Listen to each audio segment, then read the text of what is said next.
What up, guys? My name is Elliott Morgan, and I like doing these little videos specifically for our patrons because it feels more intimate, you know? It feels safer, like a warm embrace. And who doesn't need a little extra support this year? I bet you do. And we sure do too. So sign up now at patreon.com/thevalleyfolk to join this little cuddle puddle of trouble. I'm just kidding, you're already here. Anyway, here's all the ways in which 2020 has changed me. None!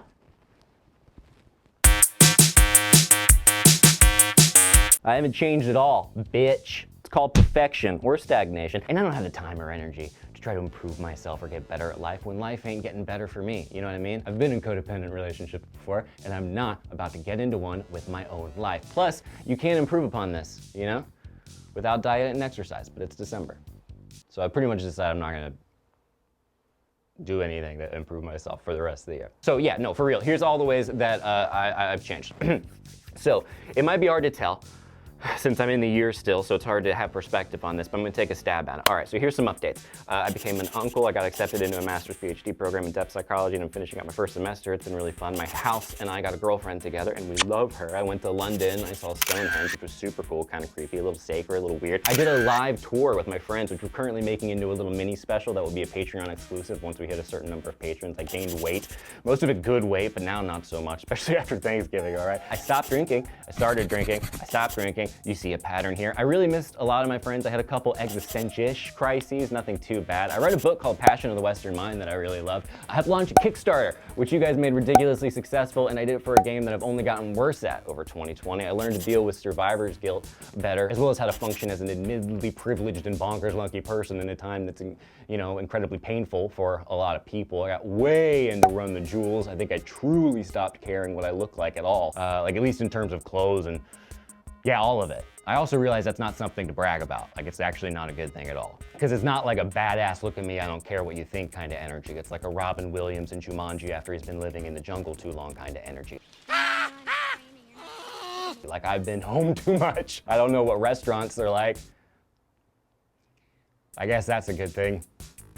Because they're shut down again because the Los Angeles mayor is a lizard person who's only concerned with probably running for the presidency soon, therefore has little to no regard for the citizens of Los Angeles, but it's okay because at least we have Gavin Newsom, who's like the closest governor we have in this country to Patrick Bateman.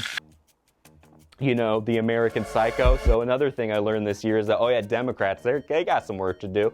Ooh, but you know who else sucks? Ted Cruz, Mitch McConnell, Jared Kushner, all of whom I would just watch get punched in the face slow-mo, if you know what I'm talking about. Like, remember when Ted Cruz was like, if Biden wins, man, the virus is just gonna magically disappear. It's just gonna go away. I really believed him. When have the Republicans ever lied before? Isn't it weird how these guys are always wrong about everything, but hey, they're just doing their jobs? And this year taught me that masculinity is as fragile as it's ever been. I mean, gosh, it just took wearing masks to make people be like, this is not normal, man. And patriotism doesn't apply to stopping viruses, just starting wars. And oh, this year, I learned that the only person who can make me rethink my stance on the death penalty is Jared Kushner. He doesn't even deserve it. I just really don't like him. My girlfriend says it's because he's like the darkest timeline version of me, like had I made different choices or whatever. And she might be right, but be that as it may, even thinking of his face, I actually feel, it's so weird, man. I gotta work through this. What is it? I hate him. I gotta figure it out. Where was I?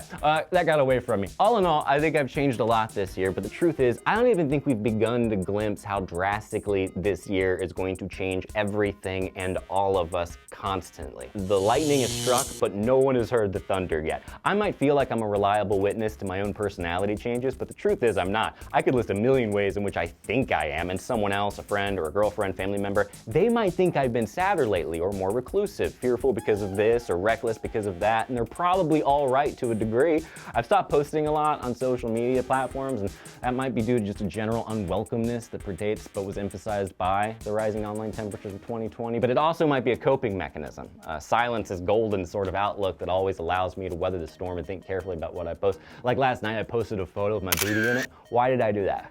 I don't know. I'll go weeks without posting anything. Then a butt? What part of my brain is broken for that to happen? And how do I break it more? Because, uh-oh, sexy, extra likes, extra clicks for my OnlyFans. Real talk, do you guys think that we, the Valley folks, should start an OnlyFans and it's just us mooning in different locations? Blue moon. I would pay for it. I would be a member. How have you changed? But you know what? No, let's not ask that. How do your friends think you've changed? What does your family think about how you're holding up? I think that's usually a good litmus test for how you're actually doing. That's how I trick you into telling the truth. First person accounts are bullshit. That's why my autobiography is titled, I don't know, what do you think? Regardless of how you think you're doing, just know I genuinely hope you're okay and you're able to look forward a bit to the holidays and putting this year behind you, and you can just learn as much as you can from it in the process. Hope you're enjoying the Valley Folk limp along, because goodness, we didn't see this year coming at all. But from the bottom of my heart, Feliz Navi, I mean, truly, I hope you're doing great.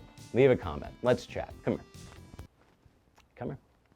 Michael Buckley does this on his Instagram stories. He gives hugs, and it works. I don't know if it'll work as well with me. Come here. You feel good? Snake, you feel good?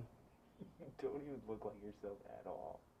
I don't look like myself? No, you look so creepy. Some people don't even think I look like myself anymore. Anyway.